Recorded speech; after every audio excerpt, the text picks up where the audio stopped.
With one mock draft Monday in the books, it's time for some deep dives into first round prospects with our friend Bengals Sands. You are Locked On Bengals, your daily Cincinnati Bengals podcast, part of the Locked On Podcast Network, your team every day.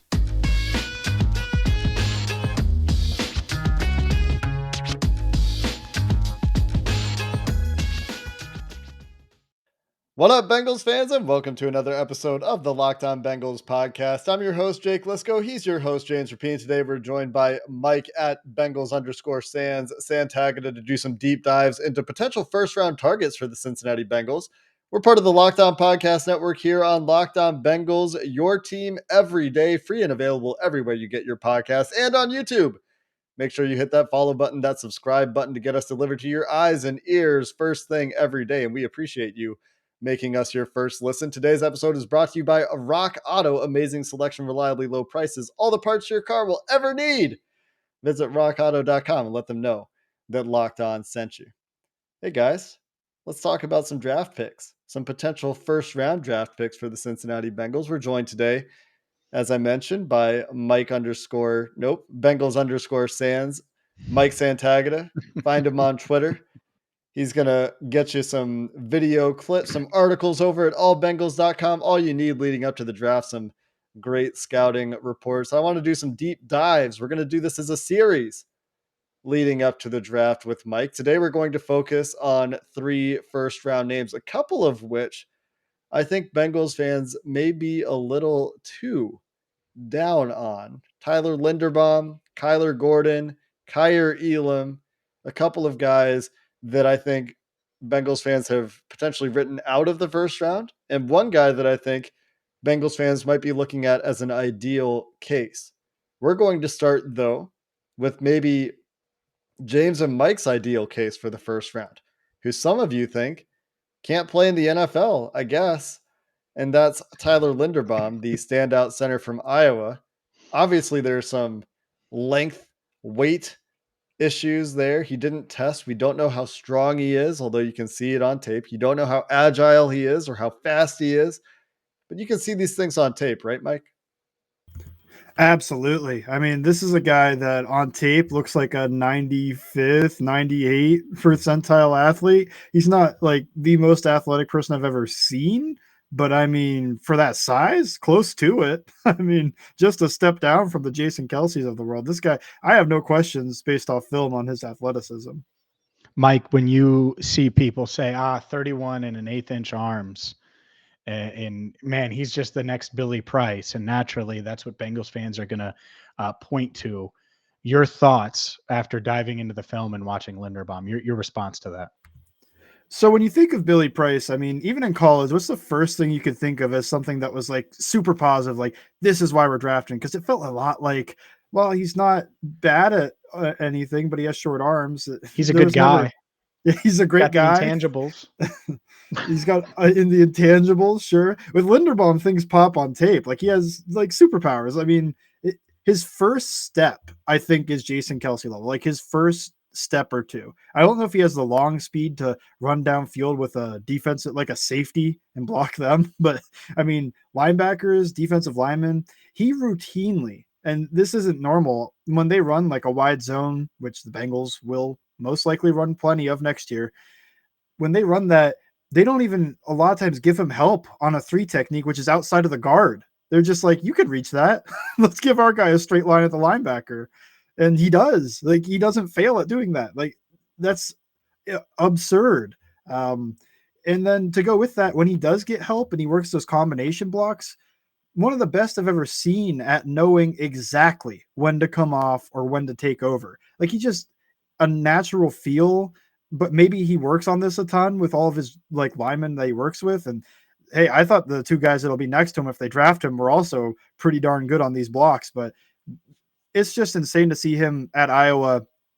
He reaches 3 tech, he gets a little bit of help.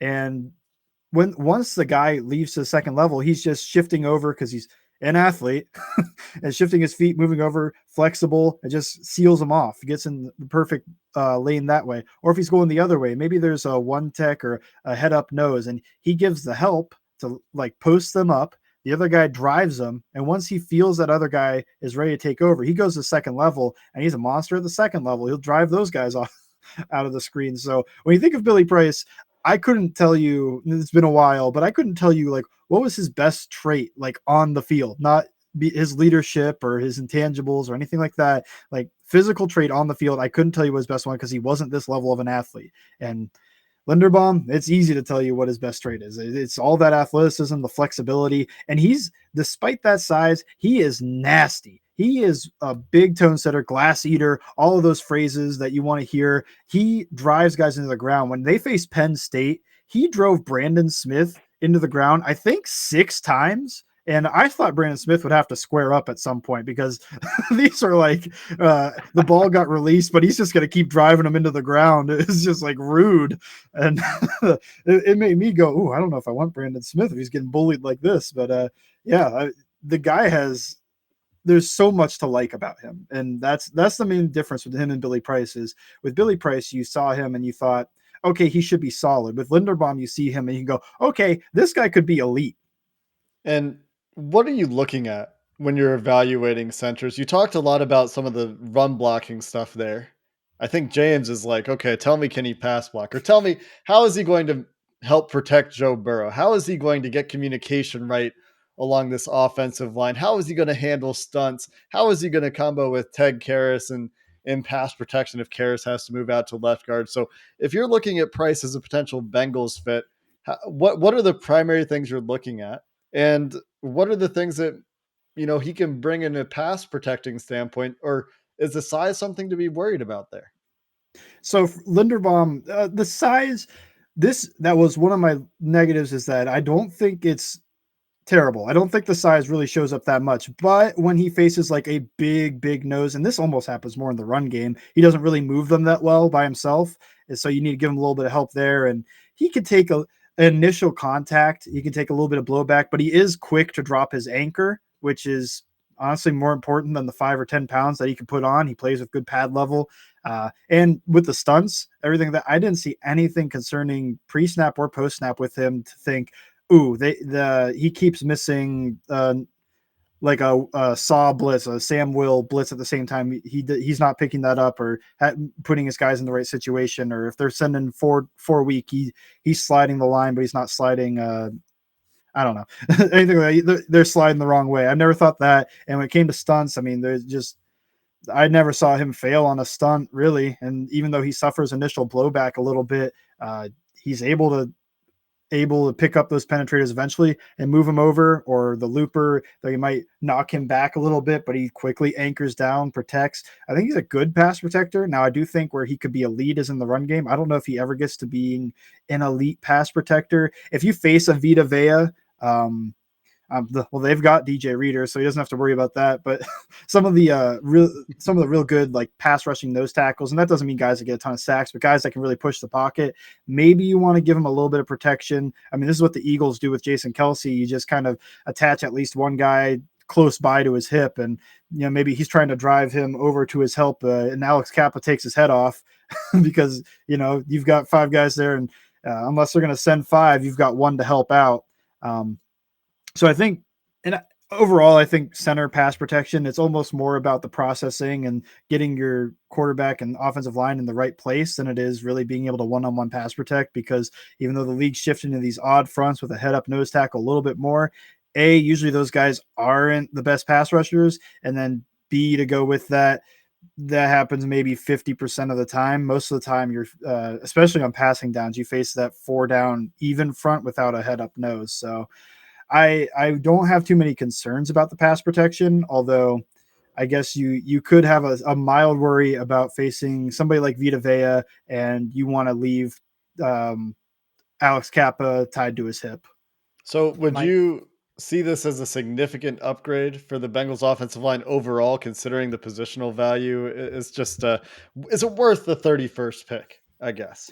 Absolutely. He's in my tier 1 of I hope the Bengals draft these guys because I want to watch them in stripes. I think he'll add value to the team.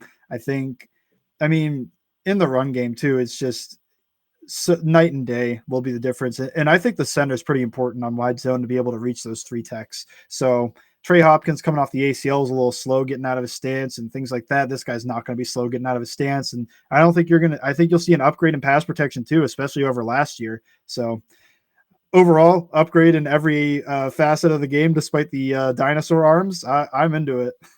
Mike, you wrote when they signed Lyle Collins that they just signed the best right tackle they've had since Willie Anderson. So I'm going to put you on the seat here. If they draft Tyler Linderbaum 31st overall, is that the best center they've had since our good buddy Rich Bram? Throwback. Half of our listeners probably don't even remember him. But is it fair to say that, you think? Yeah, and I think honestly, you could be looking 5 years down the line that this is the best center they've had since somebody was before I was born. I think he could end up better than Richie Bram. So I think you could be looking at an all-pro guy. I mean, this is to me was a top 15 talent in the draft, and he doesn't test, and his arms come in short, and you're going to drop him down to 31 and happily take that. A contender. Well, hopefully. At 31, James, would be a guy like Kaiir Elam.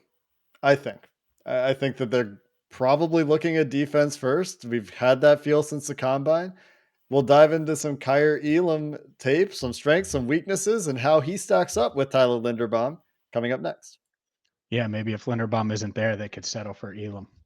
Anyways, I'm just kidding. BetOnline is your number one spot for all of your sports betting needs, including the draft, which is this month. I can't believe the NFL draft is here. You can wager on all things draft in one spot, BetOnline. And yeah, college hoop season is done, but the NBA playoffs, well, they're almost here. And LeBron's Lakers on the outside looking in. Can Jake's Bulls rally and recover after what's been kind of a lull at the end of the season? Well, if you think so, you can wager on that and so much more at BetOnline, a one-stop shop for all of your sports wagering needs. Information.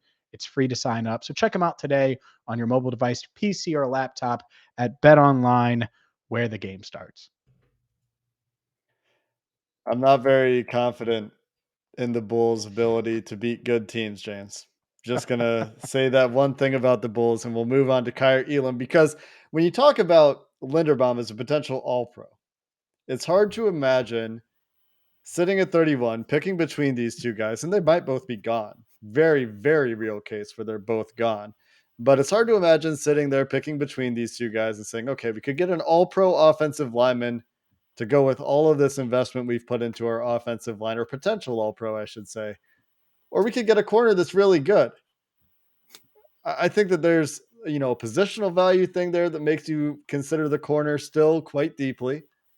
But that begins to be difficult. So let's imagine that Linderbaum isn't actually falling into the second round. That Linderbaum has been drafted. Many corners have been drafted potentially, but somehow Kaiir Elam is still available. What's the top level view of Kaiir Elam as a strengths, weaknesses, cornerback prospect in this year's draft, Mike? Kind of a prototypical press man type corner, and that doesn't mean he's bad at zone coverage. I think he also is a very quick processor to play those zone and match coverages, and they asked a lot of him at Florida. I mean, to pass things off, communicate, pre-snap. There's a lot to go with it, and I think when I think of him, I always think of his stance because he gets so low. He's got the flat back. He's in like a perfect corner stance. It's like teach tape stuff, or he's got his arms down, bent at the knees, good shin angle to really throw some power into his punch. And then to go with that, I mean, he's got a variety of techniques. He's got like a Batman level tool belt to just throw out whatever he wants as a jam. He's got the two hand, the one hand. He's got immediate stuff. He likes to glide and then jam sometimes. Sometimes he just mirrors and doesn't jam. So he really keeps receivers on their toes. I think he does a really good job of like squeezing routes to the sideline, and he plays physical. I think he's got smooth hips and moves well like that. So there's a lot to like as a press man type corner. I also think you have to talk a little bit about at least two of the negatives with him when I think of the top-down view, and it's he's not a very good tackler, both taking angles and wrapping up, all that stuff. He doesn't really do that very well. And then B, he's also a little grabby, and that happens with your press man corners who like to put their hands on receivers. Sometimes when those receivers break, they still like to keep their hands on receivers, and they get flagged. So I think of the positives and the negatives about him. He's kind of your prototypical press man type corner. As far as fit goes, do you see him as a plug and play type fit with Lou Anarumo? Do you think he's salivating at the idea of getting a guy like Elam? And I got to be honest with you. I think when people say corner at 31, including a lot of our listeners, they think instant starter guy who's going to come in and take Eli Apple's job from him. Do you foresee that happening if they were able to take Elam and he was there at 31? I think you could. I think he definitely could come in and give you Eli Apple level production. I think it's also possible they really, really like Eli Apple and maybe they let Elam wait because he's on a 1-year deal. And when you're a corner and you become a marked man, sometimes that label's hard to shake, even when you become pretty good and they still target you a lot, which sometimes means you start getting all these interceptions, but sometimes means that they start throwing the ball a lot to really good receivers against you perfectly, and your stats go up for giving up yardage and everything. So I could see that going either way. If it was me, I'd just start Elam. I don't care too much. I think he'll be able to be an immediate positive contributor. I don't think he'll come into the league any worse than Eli Apple was last year, although Eli Apple was pretty good last year, so maybe. But it wouldn't be much worse. And he could also come in the league better than him. I think he has that ability too. I'd say immediate starter with plus upside. One of my favorite traits in corners, as I've told you, I think, when we've discussed corners and DMs and whatnot, is how good are they at playing the ball in the air? How comfortable are they with the ball in the air? This is a Joe Goodberry lesson, a Joe Goodberry takeaway from my years of working with him on preparing our draft boards. One of the things that really seems to separate, once you have the baseline of athleticism, the baseline of other technical competencies, a big separator is, do you panic with the ball in the air and get grabby? Or do you panic with the ball in the air and well, I guess I'm thinking of Drake Kirkpatrick, right? Versus William Jackson's rookie year. I know many Bengals fans don't remember William Jackson super fondly at this point, but His second year. Second year, sorry, his first year playing. When he got his hands onto a lot of passes, Kaiir Elam with the ball in the air. How is he? I think good. And I think this is where his baseball background comes in. He really tracks the ball down the field well. Despite being grabby, he doesn't really get grabby at the catch point. He usually does a really good job of playing through the hands and breaking up passes that way. Not a lot of interceptions. I saw him drop 1 or 2, and that's just being a corner. I mean, a lot of those guys that are that size and that fast, they play wide receiver if they could catch really well. So you're usually not getting a guy unless you're getting Trevon Diggs that catches everything. So not the best at catching the ball, but he has good ball skills to break passes up. And he's very patient and calm. He's got like a resting heart rate, I think, of 45 when the ball's in the air. It feels like he's never really panicked when the ball's in the air. He plays it like, okay, I'm going to play through your hands. I'm going to knock this ball down, and it's going to suck for you guys to have to go to 4th down. If there was 1 or 2 things we knew with Linderbaum, it doesn't take, a rocket scientist or a football junkie to know the biggest concern with him is size. What's the biggest concern, the biggest red flag, the thing that stands out the most, specifically tape wise, and it might be a measurable that you notice, but what is it?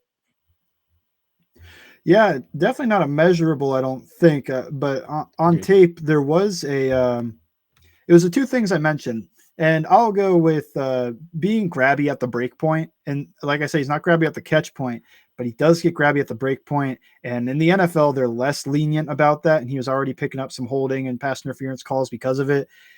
Yeah, you never want to become a penalty magnet. Defensive penalties are backbreakers because they're almost always a 1st down. So you definitely don't want to see that on 3rd down. I think that needs to get coached out of him a little bit. But that's my main concern. The other one is that he's just not going to contribute a ton tackling. I think he can hit guys like after they catch the ball, but like a running back running right at him, I don't feel great about him making that tackle and or taking the right angle at it. But that to me is something that's much more coachable. And heck, you get into a culture where they yell at you, no plays off, and we're going to run 11 of the football all the time, blah, blah, blah. I didn't watch him, but was Eli Apple a great tackler when he was in New York and New Orleans and everywhere? I'd never heard anybody talk about it, but he was for Cincinnati. So maybe they can coach him up that way. And it seems like they do like to have those types. But yeah, I'd say mainly the grabbiness, but a little bit of the tackling too. Great tackler, Eli Apple. You're going He on is. record. You see Great the tackler. Tyreek Hill. Yeah, you saw the Tyreek Hill play, 3rd and goal or I whatever. also Yeah. recall some plays where he missed tackles that led to touchdowns. The other Saved thing the about season. Adam Thielen, week 1 was a big one, but he saved the season in the AFC title game. Go ahead, Jake. it goes both ways. I think he's a average tackler, probably, with his track record. Great The was other thing probably a about little high. great might be a little bit high. Maybe we can settle on good. The only other thing with Kaiir Elam I wanted to mention real quick is good size. He's 6'1.5", a little bit light maybe at that height at 191. Ran well, and if he looks fluid on tape, good explosion. That's a lot to like there, and is a reason that you can see him being gone again by the time the Bengals pick. So the last guy we're going to talk about today is Kyler Gordon, who ran a 4.52 40. Many Bengals fans have written him off, but I think everything else athleticism wise is there, and I don't think that he is off the Bengals board at 31. So we're going to take a dive there coming up next. But first, a word from Rock Auto, because whether the Bengals draft a corner, maybe an offensive lineman, one thing's certain, they want them to be reliable, and you want reliable transportation. And that's why you got to get to rockauto.com, because they're going to keep you on the road as we get into those warmer summer months when you don't want to get stranded on the side of the highway. They're going to do that for less. They're going to keep your automobile on the road. So check them out right now at rockauto.com. Don't pay 30, 50, even 100% more for quality parts that you could get, at the dealer, or you could get at these big box stores, but you're going to spend more and they're not going to be delivered right to your house. And you're not going to be able to shop in your fuzzy slippers like you're able to do with rockauto.com. So get to rockauto.com, a family owned business right now, and see all the parts available for your car or truck. I'd use them. You should too. Be sure to write Locked On in their How Did You Hear About Us box so they know we sent you. Amazing selection, reliably low prices, all the parts your car will ever need. rockauto.com. All right, guys, let's talk Kyler Gordon. Kyler Gordon ran a 4.52 40, which on a fast track in Indianapolis stood out like a sore thumb as a slow time. The way that other guys were running in Indy this year at the combine was crazy fast. Historically, a 4.52 is in the 60th percentile. It's actually slightly above average, but our standards have elevated. Historically, for the Bengals, they don't care a ton about how fast a corner runs a 40. In fact, I think William Jackson stands out as the only recent example who's been particularly fast that the Bengals have drafted in the first round at corner. Everything else Kyler Gordon did at his pro day was elite athleticism stuff. He's 5'11 and a half, he's 194, so the size is fine. He benched 20 reps of 225 at 194, which is pretty crazy to me. That's in the 95th percentile for corners all time. He jumped out of his shoes, great jumps, great agility drills. So you put it all together and you have an RAS score, a relative athletic score, which is work that Math Bomb does. You can go check him out on Twitter, of 9.68, 96.8th percentile of a combined athleticism score for corners. Of course, athleticism isn't everything. Speed isn't everything. So here we are with Mike to talk about what's visible on film for Kyler Gordon. So let's talk again from a top-down start. What's the high-level view of Kyler Gordon, Mike? Oh, very fun. He moves inside out. Despite Washington seemingly loving to play cover 3 like they are the other Washington NFL team, Seattle, in the mid 2010s, and just having their corners bail out a lot. He was really fun because they'd move him inside. They let him play a little bit of box. They let him play outside. I think he might be at his best when he's able to play inside because he does fit the run a little bit like a maniac, and that's where his short area quickness that is like elite, and he's very explosive. This all matters because he's a little bit tighter area. I do think the 4.52 on the fast track, maybe 4.55 on a real track. I don't know. He's decided to sit on it for his pro day, which means he doesn't think he's going to do better. I think that does show up just a little bit when they did challenge him deep and he'd be pressed or something and he really has to put his head down and run. It didn't feel like a 4.3 athlete, which I think some people thought he might have been able to run, which I think they may have been fooled by like the explosion that in his first 10, 20 yards. I just don't think he has that next gear to hit a flying, I think they call it the flying 20 to really fly down the field and keep up with your 4.3 athletes. So I think he's very interesting. I think he's all around good, solid. He almost reminds me of like a stronger, more crazy in a good way, Darqueze Dennard, where you could play him outside a little bit, but I don't know. He might be at his best inside, and I mean with Gordon, it's like what do you want him to do specifically? Because he could play outside, he could take away that side of the field a little bit, but he could also blitz off the slot. They sent him on a lot of slot blitzes. He timed those well, and he's got the arm length and everything to play outside, though. I think he's interesting. I'm not 100% sure on the Bengals, but I'd be into the pick because I just think he's a very fun player. Mike, as far as his ball tracking go, how is he? And then tackling as well. Those are two things that the Bengals, are going to ask him to do. And if he's not the fastest, but he tracks the ball well, maybe that makes up for it. So how does he do against the deep ball and track the ball in the air? I think he does pretty good tracking the ball. I thought Elam was better at it. If we're going to compare those two corners side by side, I do think he's a heck of a lot better tackler than Elam because, like I mentioned, he fits the run. I mean, he does it well. He's a really good tackler. I think he hits well. He can cover tight ends and bring them down when they catch the ball, takes down running backs. And not only all that, but he does a good job of ripping the ball out and forcing fumbles too. He's trying to rip that ball out, get a turnover rather than just make the tackle. But if somebody else is a tackle, they start ganging up. He's the guy that's ripping the ball out. And sometimes he tried to do that in solo situations too. So there's quite a bit to like in those two areas. Specifically, the tackling, I think, is something that Lou Anarumo will be very excited to have.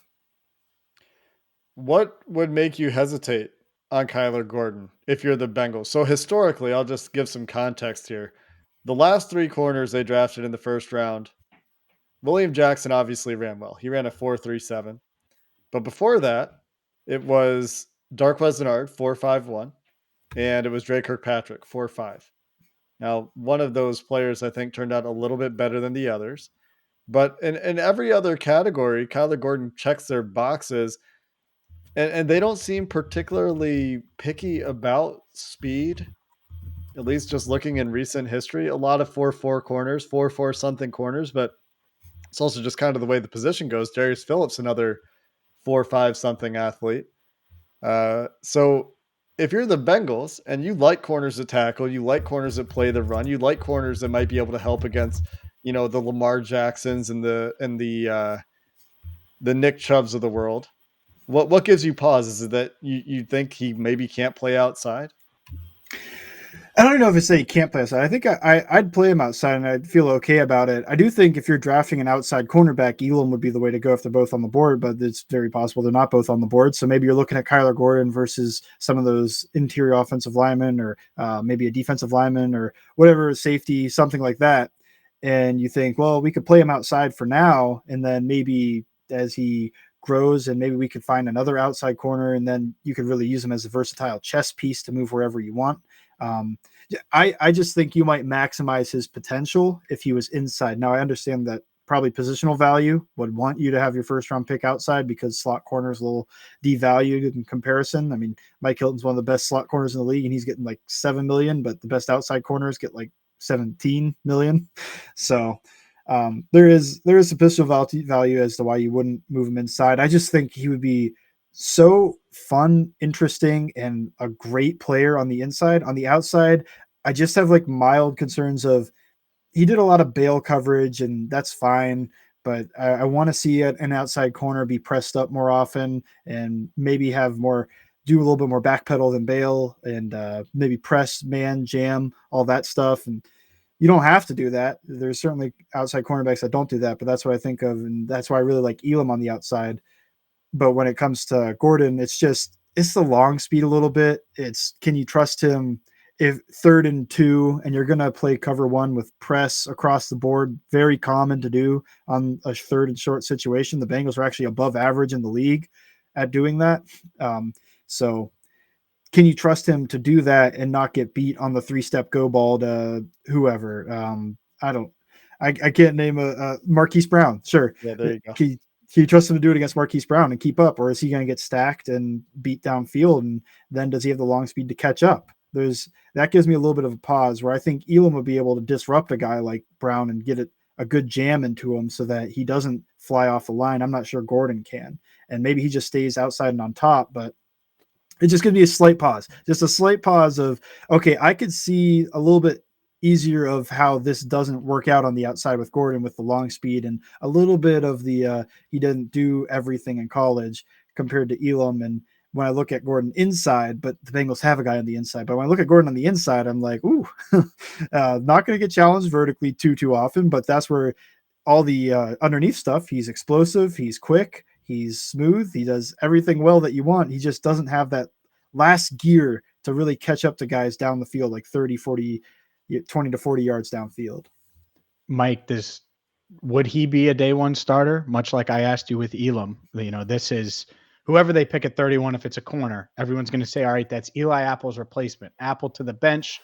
And he's going to be the first guy off the bench. Is this guy Gordon? Is he able to do that, you think? Or is this more of all right, you're going to be Apple's backup, but you're also going to be Hilton's backup and kind of serve as that 4th corner that can be a versatile chess piece? I think he'd be the 4th, but I don't know. When you get drafted in the 1st round, sometimes that just makes you a starter. And it's not like Eli Apple's a huge hurdle to cross, even though he played pretty well last year.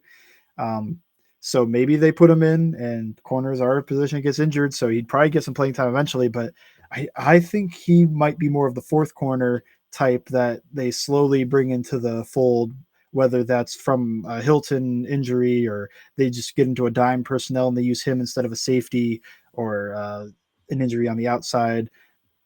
I do think he might be a 4th corner, but I could be wrong. And I don't think he'd be terrible on the outside either. I wanted to stress that too. I think he'd be great inside, and I think he'd be pretty good to solid on the outside.